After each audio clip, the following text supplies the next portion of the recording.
Anak, nakita mo ba yung cellphone ng tatay mo? Nilagay ko dun sa loob ng kabaong niya bago siya ilibing. Ha? Ba't mo naman ginawa yun, anak? May mga importante laman dun. Baka sakaling buhay pa siya para matawagan niya ako. Ay, Diyos ko talaga tong batang to.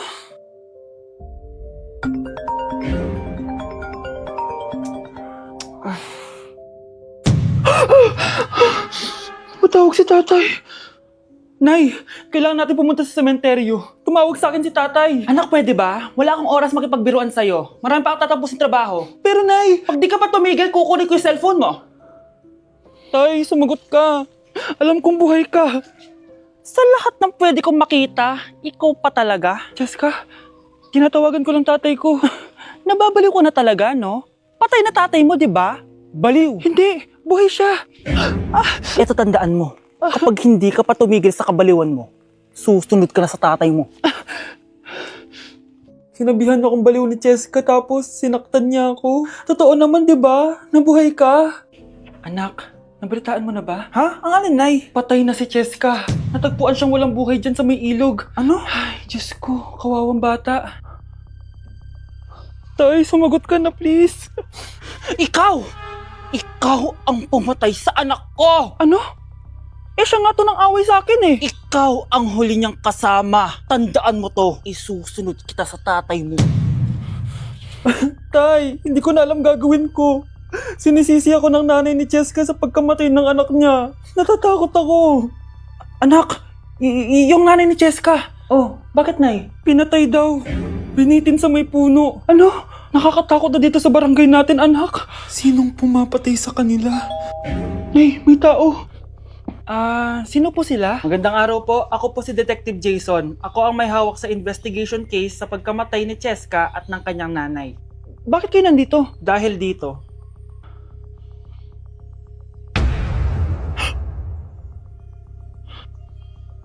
Nay, ikaw pumatay sa kanila? Oo anak. Narinig ko lahat ng mga sumbong mo sa tatay mo. Cellphone ni tatay. Pinangako ko sa tatay mo bago siya mamatay na poprotektahan kita. Kahit makapatay man ako ng tao. Sumama ka sa akin, ma'am, para ma-interview ka namin. Tandaan mo to, anak. Kahit nasa kulungan ako, poprotektahan kita. Tumawag ka lang. Mga anak, dadating na yung kapatid nyo galing ibang bansa. Hi mga kapatid! Ate, dala mo ba yung iPhone na pinabili ko sa'yo? Siyempre naman! Oh, pang-online class mo. Thank you, ate. Yung sapatos ko, nabili mo ba? Oo naman, eto. Size 10, di ba? Ganda nito. May magagamit na ako. Salamat. Ate, nasa na yung Louis Vuitton ko na bag? Siyempre, makakalimutan ko ba yun? Oh, wow! Social naman! Miss ko na kayong lahat. Lalo na ikaw, Nay. Masaya ako, anak, na nakauwi ka na dito sa Pilipinas. Aba, umuwi na palang katulong sa Spain. Anong pinagsasabi mo katulong? Doktor tong anak ko. Bakit di natin siya tanungin? Ha? Totoo ba yun, anak? Anay, bakit ganti naman ng iPhone? May keypad. Ha? Mali ito. Bakit na nakalagay? Abibas. Fake naman pala ang mga pasalubong. Nay, hindi naman po talaga ako doktor sa Spain. Manghihilot lang ako. Ma, I'm sorry, ma. Teka lang, parang napanood ko na to ah. Etong Louis Vuitton ate, saan mo binili? Sa Green Hills. Pero sabi nung nagtitinda, maganda daw yung quality niyan. Anak, kahit ano ka pa, tanggap kita. Thank you, Nay. I love you, anak. Oo, anak. Nanay mo si Rosa. Nay, Nay. Wow, happy family. Anak, di ba jowa mo yun? Ha? Anong jowa? Kapatid mo to. Anak mo? Wait lang. Anak mo siya? Oo, anak ko siya. Pero ma, nabuntis ko siya. Nabuntis mo kapatid mo? Ma, di ko naman po alam na magkapatid pala kami. Di niya naman kasi ako pinakilala sa inyo. Totoo ba yun, nak? Siya yung ama ng dinadala mo? Oo, ma. Alam mo yan. Ikaw ang ama nito. Nay, magkakaanak na kami. Di ba? Babe! Babe! Babe!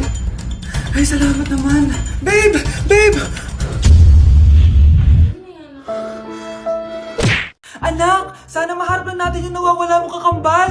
May kakambal ako, Nay. Oo, anak. Pasensya ka na kung di ko agad nasabi sa'yo. Okay lang yun, Nay. Salamat, anak. Nay, pupunta pala dito yung jowa ko. Talaga? Sige, maghahanda ako.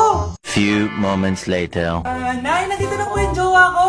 Hello po, tita. May dala po ako para sa inyo. Wow naman, salamat. Wow naman, ang bait mo sa nanay ko. Parang nanay ko na din kasi yan. Oo nga eh. May sasabihin pala ako. Nanay ko talaga yan. Hindi ka ba nagtataka bakit magkamukha tayo? Sana maharman natin yung nawawala mong kakambal. Ako, ang nawawala mong kakambal. Anak, ikaw ba yan? Oo, Nay! Ako ang nawawala mong anak! Pero, jowa kita! Jowa mo pa din ako, pre. Nandito ako sa Japan ngayon at titikim tayo ng Japanese convenience store snacks. Hulaan niyo kung saan ako pupunta, walang gato sa Pilipinas. Grabe, the best talaga ang 7-Eleven sa Japan. Parang lahat ata ng gusto mong bilhin nandito na. Sobrang dami! Let's try this Ano kaya to? Mukha siya mochi. So, let's buy. Oh, may brulay sila guys Siyempre, add to cart. Parang sikat din to. Kainin natin guys, tara. Add to cart. Yakult ba to? Ang laki ng Yakult nila dito Add to cart. May Japanese Arigato. Tikman na natin. Una natin titikman itong pudding.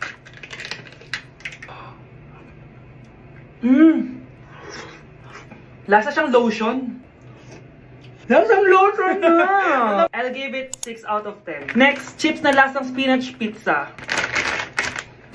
Parang maanghang siya. Kalasa nga guys. Sarap. 7 out of 10 to. Kamay. Sa mga drinks naman, so first, ito. Alam niyo yung sa Kmart, yung banana na nalagay ko dyan. Ganun yung lasa niya, pero hindi masyadong matamis. So, 7 out of 10. Favorite. Next, ito guys, super cute na ito, kaya kinuha ko. So, parang siyang mochi. Pero di ko alam kung ito, wala kasi siyang English subtitle. Ang cute niya! Tapos amoy sabon. Alam mo yung Kojic, ganun. Ganun yung amoy niya. So, ito yung itsura niya. Candy ata to eh.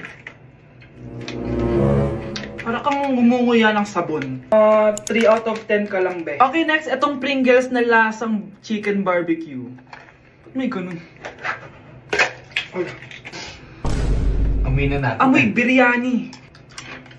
Actually, masarap siya. Alam mo yung biryani na chicken, ganun yung lasa niya pero Pringles. 7.5 out of 10 to. Next, itong Jollibee na parang sweet potato. Ano natin? Mukha talaga siyang fries. Ayan.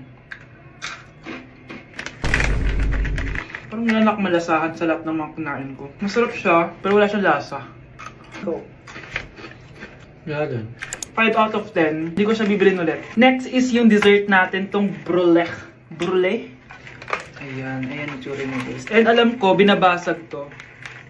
Yun o. Ayan, ayun o. Ang tamis masyado. Tamis. Favorite niya to eh. Okay, last natin is yung Yakult. Lasang Yakult. Nga mas marami lang. So yun lang naman. Kung gusto nyo ng part 2, mag-rate pa ako ng ibang Japanese food dito. So comment lang kayo sa baba.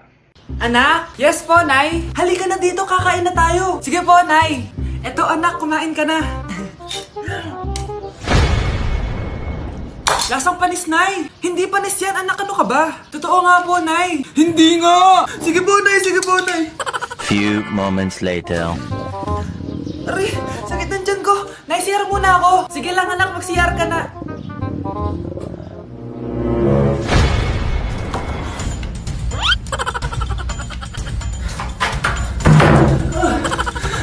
Anak! Ako muna! Anak! Anak! Nay! Wait lang po, Nay!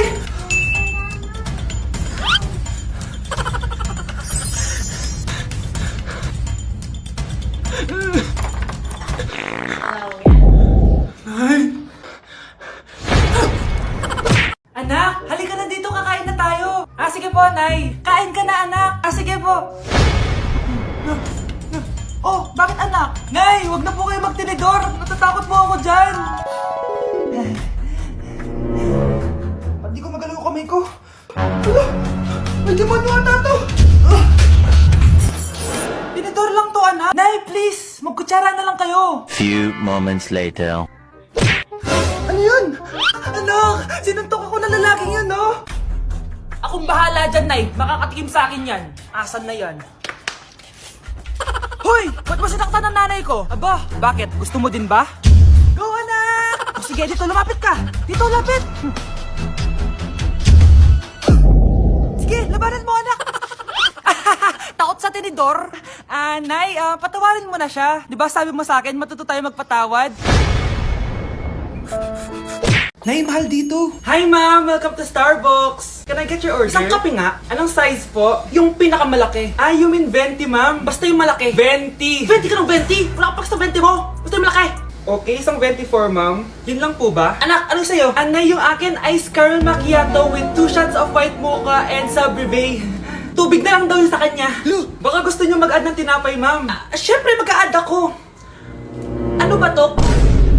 Coin, ano yun? Ah, you mean Queen Aman, ma'am? Ah, oo yun. Alam ko naman. Nakalimutan ko lang. Your total is 1,200 po, ma'am. 1,200? Yun lang? Bonus ka siguro, no? Asa na manager mo? Ako po yung manager, ma'am. Ang mahal-mahal ng kape nyo. Sa amin nga, 14 pesos lang yan. Sko, ano ba meron dyan? Ginto? Ang dami nyo nasa menu, oh. Pare-pares lang naman lasa niyan. Ewan ko ba, bakit ang dami-daming tao dito? Pumipila pa. Akala mo naman napakasarap ng kape. Ang mahal naman. Eh, di sa inyo ka magkape? Sino ba nagsabi pumunta ka dito? Ang haba na ng pila, oh. Ano, babayaran mo ba to? Pa-void na lang. Sa amin na lang ako magkakape, yung 3-in-1. Wow! Anak, di ako makapaniwalang may pinapatayo na tayong bahay. Nay, deserve natin to. Ang tagal niyo din to pinaghirapan. Ah, ma'am, saan ko po ilalagay itong mga semento? Ah, doon na lang sa gilid, kuya. Ah, sige po, ma'am. Excited na ako matapos tong bahay natin, anak. Ah, saan dito? Hoy, huwag ka pupunta dyan! Grabe nangyari sa kanya. Naman siya. Ba't ang daming tao? Ah, engineer, anong meron? Ah, ma'am, yung isa sa mga trabahador namin, nakuryente tapos natabunan ng semento. Ayun, namatay. Ha? Paano nangyari yun? May nag-utos ata sa kanya na ilagay yung semento sa gilid. Eh, madami live wire dun eh. Ay. Ang problema, ma'am, kung tatanggalin pa namin yung katawan niya sa ilalim ng semento, baka hindi agad matapos tong bahay niyo.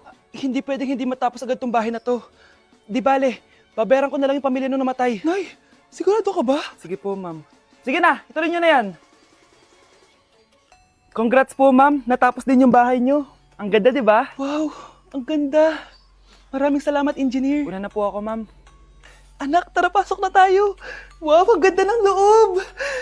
Nay, hindi talaga ako mapakali na may bangkay dito sa ilalim ng bahay natin. Huwag kang okay, anak. Kasalanan niya naman kung bakit siya namatay eh. Ay, matutulog na lang ako sa bago kong bahay. Wow, ang ganda ng kwarto ko. Ano yun? Kasalanan mo kung bakit ako namatay.